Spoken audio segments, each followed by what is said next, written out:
Good morning. I'm back at it again, trying to get prepared for another work day.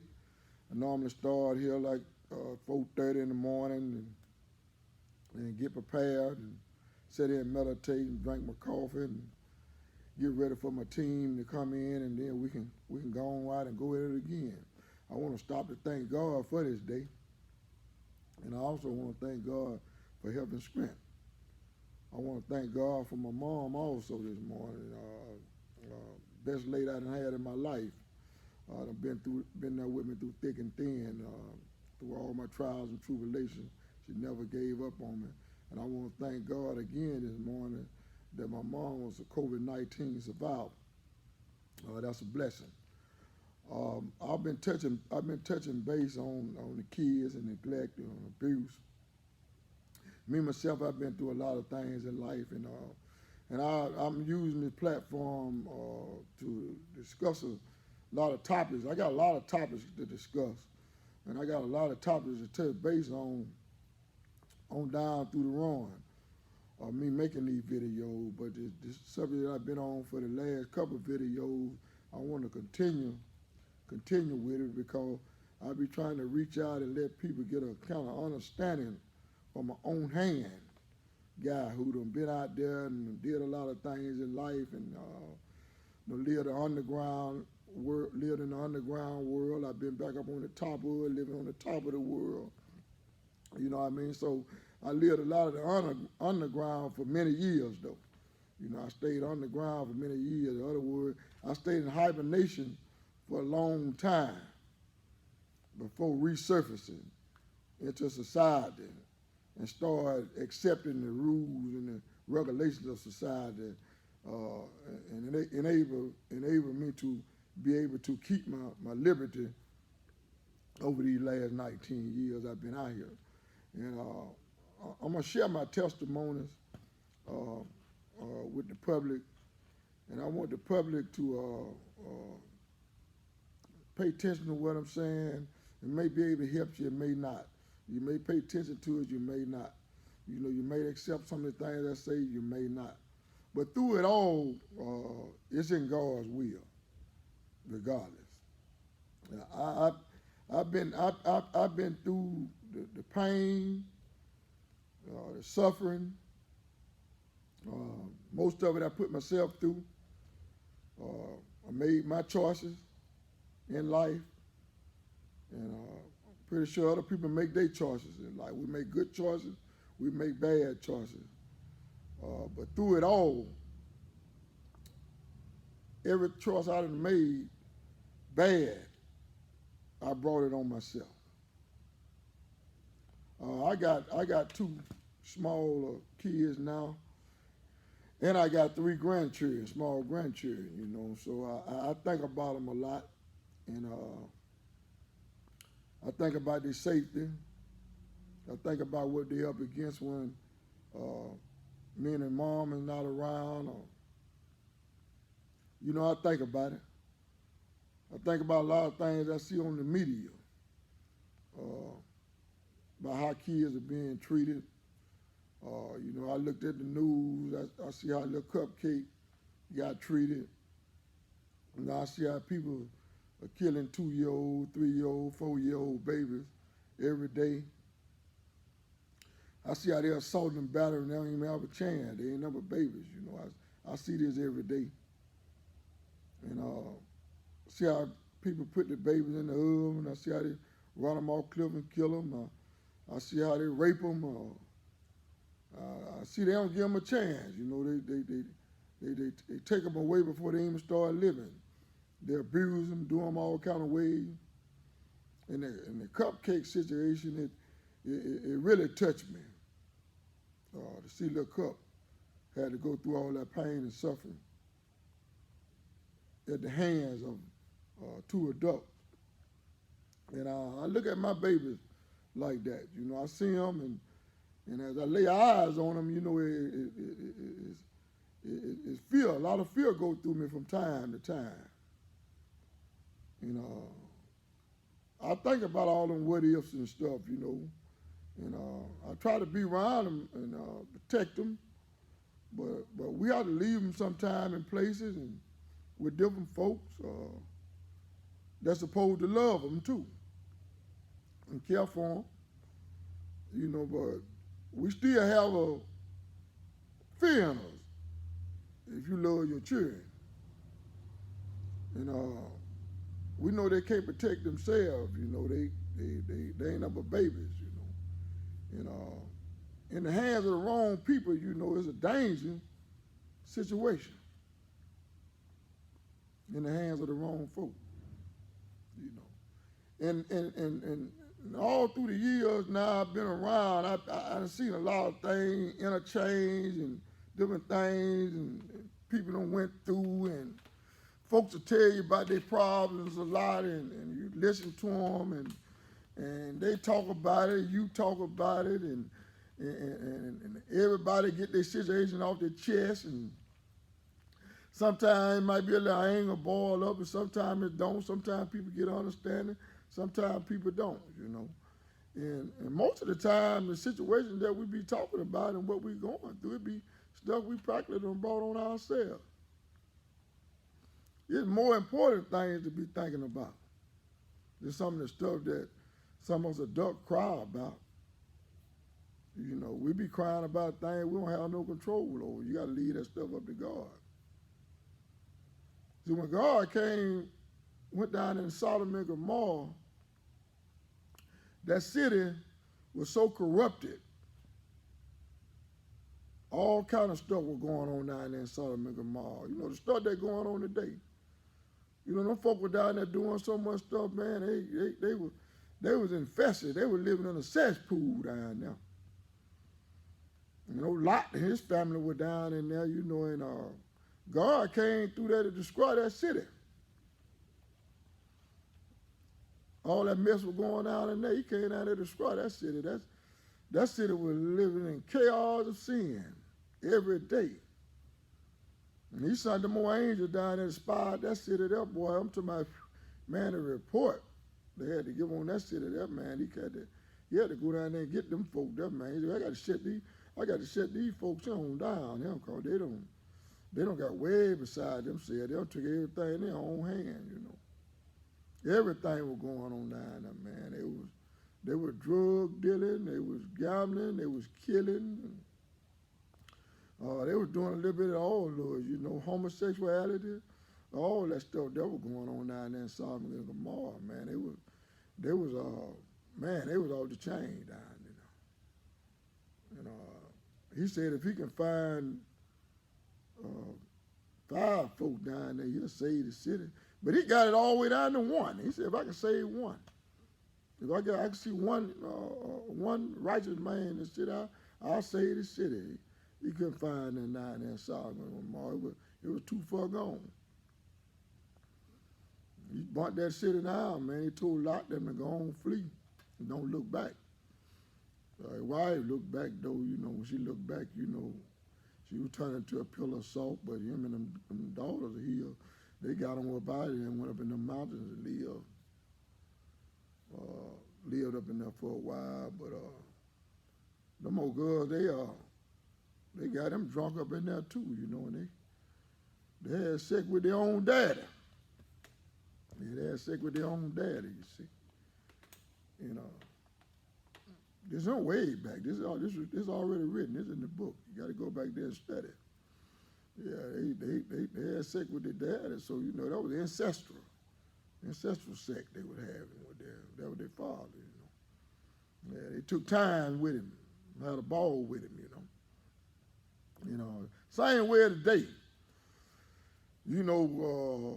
Ducks, they're taking kids and having sex with them and turning them out, taking the innocence, doing things to them that God ain't pleased with. God ain't pleased with a lot of things that folk doing to these children now, and killing them, raping them, making them commit all kind of sexual acts, videoing them, selling the pornography on the internet. Folk buying it. They buying it at an all-time high. I remember back when I was a child, we came back to Montgomery from Georgia, And I lived in this project over across town on the west side, Jackson Heights. And my mom came and she was staying with my grandmama because we didn't have nowhere to stay at the time when we first came back here. But the housing started. She ended up getting an apartment through the housing started right across the street from Big Mama. And at night I go to Big Mama house and stay. I like to stay. I used to love to stay with Big Mama over there at her house because I used to love to be up on my grandmama. So I used to go over to her house at night and stay the night with her. And then in the morning time I come on back over to the house and Mama would get me ready to go to school up at the car. And sometime when I went to go over to Big Mama house, see this girl was older than I was. But she lived in an angle from my grandmama. My grandmama lived on this sidewalk. She lived up this sidewalk on the end out. My grandmama lived in the middle. So she started intercepting me. At night, and started showing me how to do grown folk things with her, And she would do about number 1, 2, 3. We do this. 2, we do this. 3, we do this.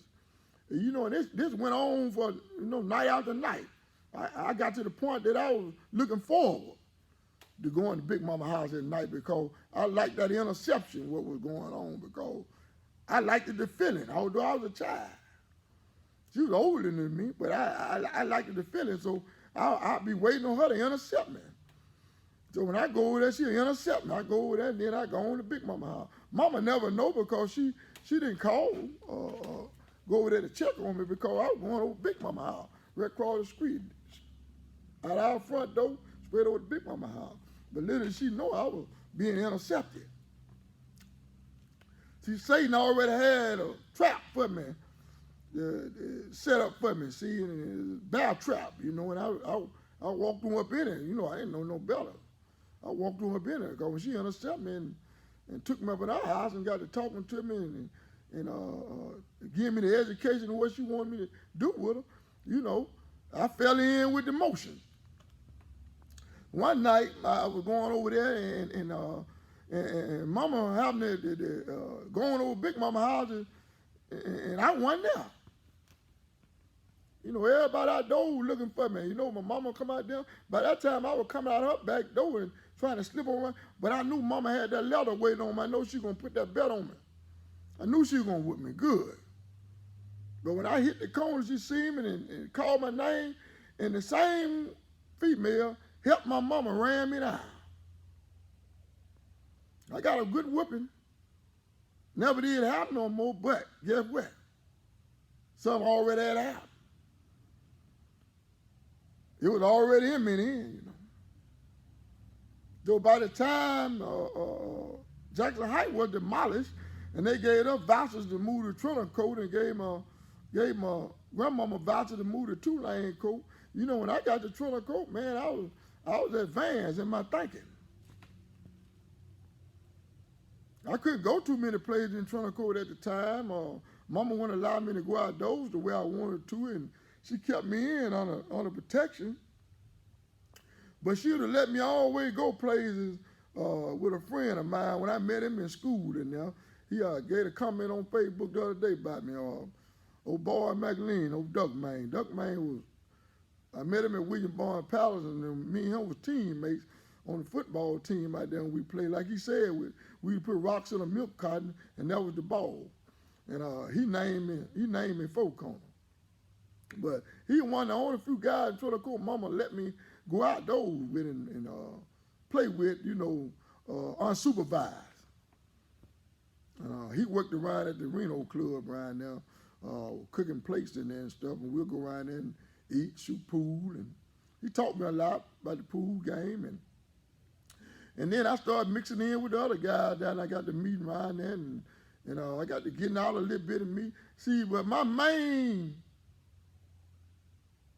focus was I was trying to catch all them little girls around there.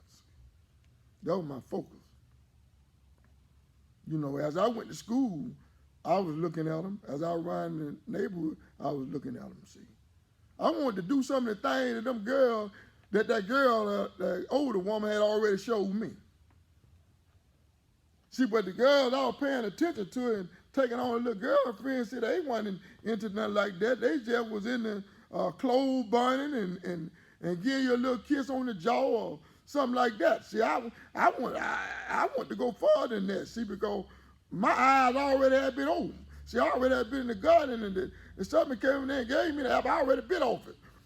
And the scale was off my eyes, so I already know what was happening with them. But them young girls weren't ready for what I was ready for. I already knew that. But I wanted them, and I wanted to turn them out. I wanted to take them down through what she took me down through. I wanted them to know what I already know, which was bad. So by the time I get over to Capitol Heights, and man, I was out there in the neighborhood with some of the young girls because I already had turned them out. I already had caught them, and pulled the scales off their eyes because the scales had been pulled on mine. See, the things I was showing them, they went to liking it too, see, and then after a while, they started sharing some of them same activities with other peers of mine, and they'll come to me and talk to me, and then we'll talk about it, and then we'll go play a game at different schools, Bellingraph, McIntyre, Cloverdale, Houston Hill,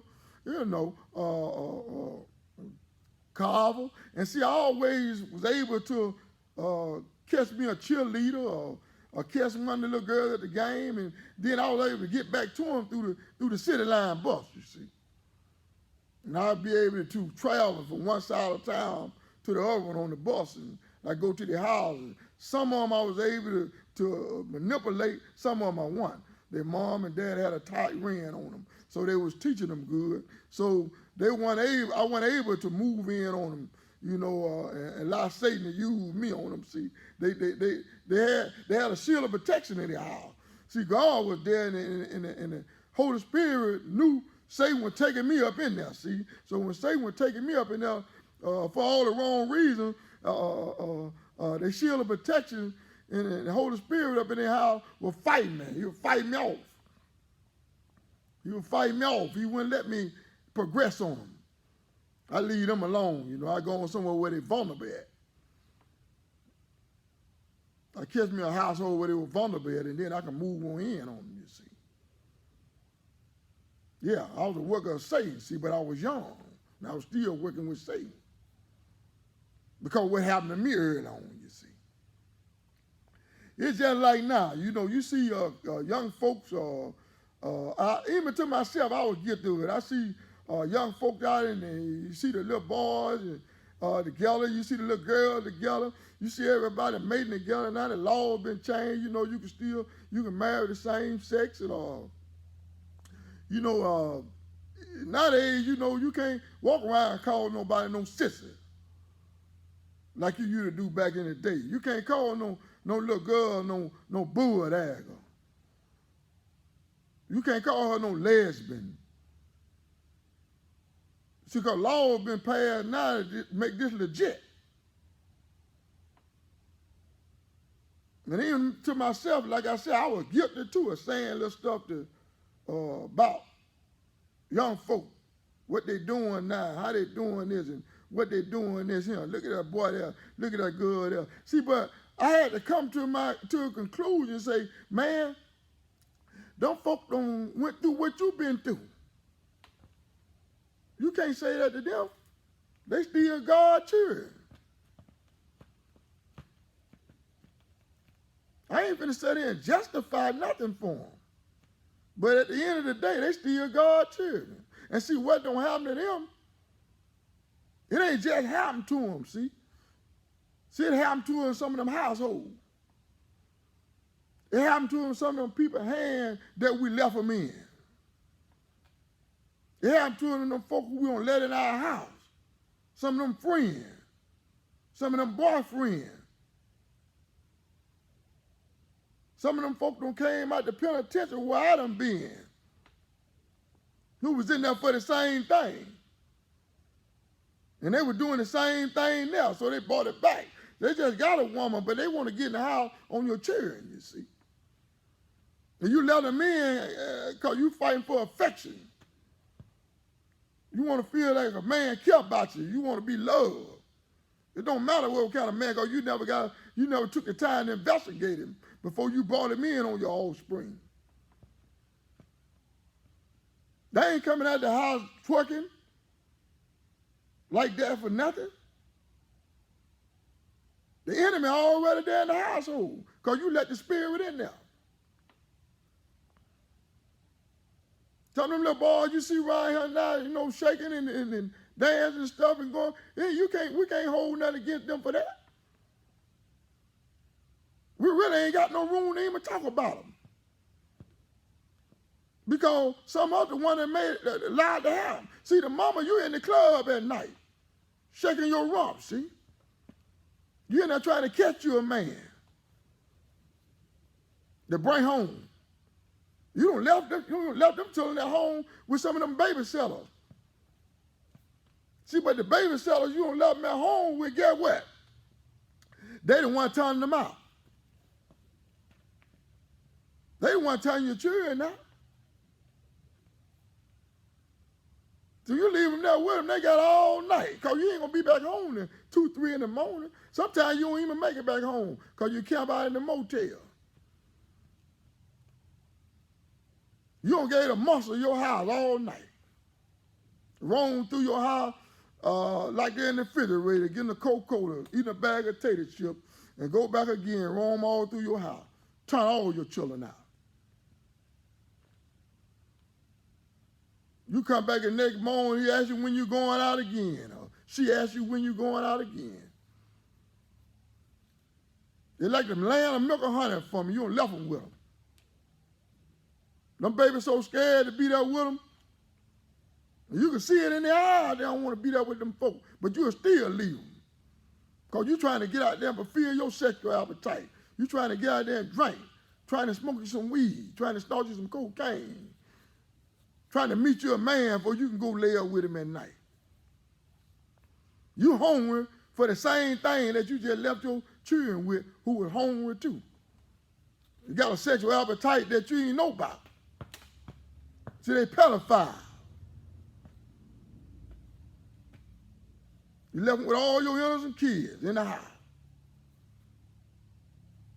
Then you wonder why later on in life that little Billy wanted to put him a dress on. He wanted to shake and stuff. He wanted him a boyfriend. Or little Sally want her put on some pants on and sag him and stuff. And wear her hair and cut it. Then you wonder why.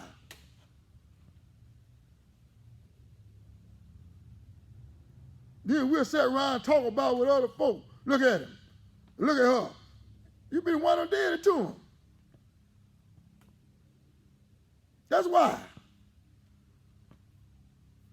So we go to different churches and different sects and different denominations and see, them pedophiles and monsters, they in there too.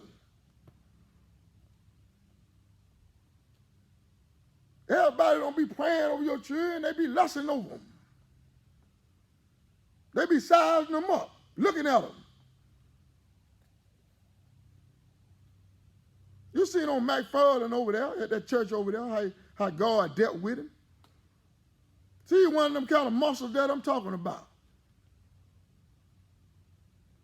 God made that joker, went up in that church and told them folk what he had been doing. Because he was tired of them. He tired of the action. He tired of what he was doing people in the congregation. He was being with the women. He was smoking dope in the church. Possibility being with some of them children in the church. God made that joker got up there and came clean, see. You know, down there in Sodom and Gomorrah when they went to Lot door and bumped on his door, and Lot told him he had some daughters in there to give to him. And he said, y'all gonna get my daughter? No, spies were hiding in his house, see. They were hiding from getting killed. They didn't want to kill him, so they hid him in their house. But then, when them folk knocked on the door, Lot told them they can get his daughter. They no, we don't want your daughter. We want the men in there. We're staying with you. That's the same way the joker did about our children. We leave them with these strangers, with these pedophiles.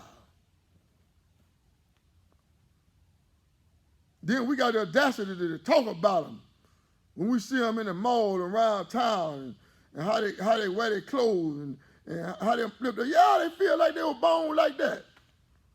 How come they couldn't feel like they were born like that and they got turned out when they were living in the church? Doesn't mean they feel like they were born like that. You don't want to take the blame for it, but you the one gave them to Satan. Just for you can go have some fun. Just for you can have a relationship. Just for you can say you took well-named man away from him. Just for you can say you took Joe Blow wife away from him. There more women turning the children out than men.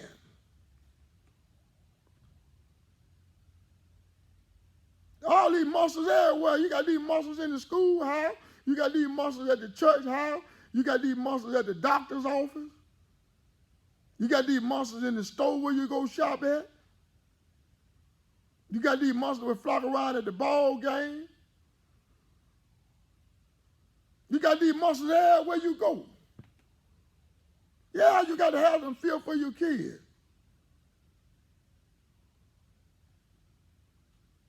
You don't have no feel for them, there's something wrong with you. You got to keep the what if. If I make the wrong mistake, I put them in a situation that I shouldn't have put them in.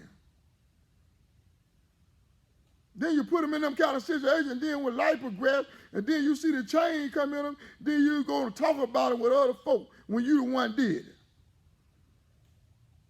You the one put them in them situations. Then you look at folk, bad guys, look at them like they nasty and all this. No, they ain't nasty. You're the one with nasty. Yeah, the law being changed for them. The law being changed for them because they've been groomed early on. That's where they found their love at. Because that's the only love that they know. And some of the parents, we help them find their love. We don't want to accept it, and we don't want to admit it. But some of us, parents, you already know what you been on did to your child. You know the reason they like that. So we can't go around pointing fingers and throwing rocks at them and talking about them. All we can do is just keep praying to God that he might be able to bring them back one day. Because you listen to me this morning, I'm telling you the truth about what some of us did to our own kids. I sold drugs one time on the west side. Around 85, 86, somewhere around now. I ran to a female shooter, bang, shoot cocaine in her veins, in her arm. Anywhere she can find a vein at. But me and my partner go to her house at night to serve her and give her what she need. She had 2 young daughters, no more than 14, 15, and 16 years old. We were about 19 or 20. She had no money for exchange. She would have pawned her daughters to us for our sexual pleasure. This woman pawned her own children for a fix, for us to go have our sexual pleasure with them. I see them girls now, you know, been a while now. I see them walking up and down Mobile Highway over there on that west side, you know, in the prostitution, selling themselves now, you know, for a fix or a few dollars to go in their pocket. And I thought about, when I see him, I think about their mama. You know, I say, the lady sold them girls out, they ain't never had a chance. They ain't had a chance to pursue no education. Or go to school like they wanted to do and live a normal life. Made them get off the opportunity sodomite there. They ain't care nothing about them. A lot of women today don't care nothing about them. Women choosing the man over the children these days. Children come to them and let the mama them know what the man doing to them. They tell them to go somewhere and sit down. Don't come back in with that food and talking that food to me. You ought to put your clothes on around here. Stop walking around them like that. It's your fault. Get on out my face. Say.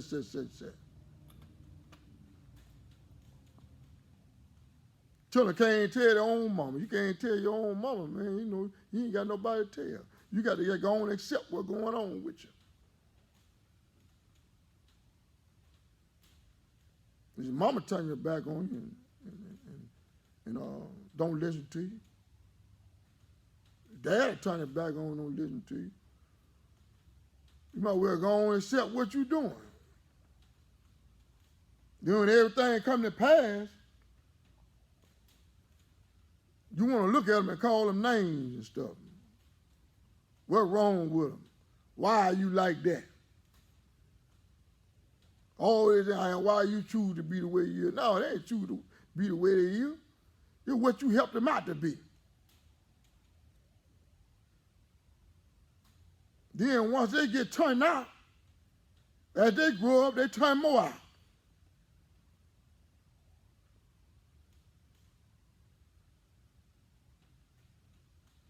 They want folk with them. They just doing what they were shown what to do early on as a child. It took me a while to understand that. I just kept studying that book and looking in that book and watching the world and saying, I said, no, you can't keep on. I can't be Ryan sitting with folk and call these folk no sissy and such and such. No, these folk ain't like that. These folk had a problem early on. There's some things happening in these folks' life and inside these closed doors and behind these walls and stuff that went on that they ain't had no control over. And this was the result. They're at an all-time high now because they're letting it go on now with ease. Too many folk, parents and stuff, want to be young folk now, see. They could get their daughter to the drug dealer because they want to keep some funds coming in the house. They tell them to go on and be with them, but they can keep something coming. They sell their daughters out. They sell their sons out too, same way. They can know a man must in the house abusing them. They'll let it go on anyway because they be trying to get their satisfaction and keep their pocket fat. Sell the kids out. Take away their dreams. But I'm here to tell you, though, God going to help them. God going to make them successful regardless of what you did to them. See, because they got too much fight on them. See, they fighting to prove the world wrong, you see. So they're going to fight and go up high. They want to accomplish some of the things that you ain't never got to accomplish in your life. Because you took something away from them, see. They think about you sometimes. They don't say it to you, but they think about you.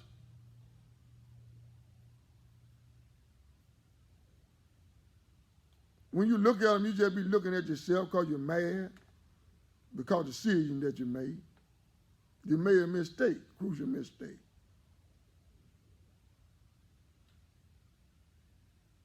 And God ain't pleased with it, see.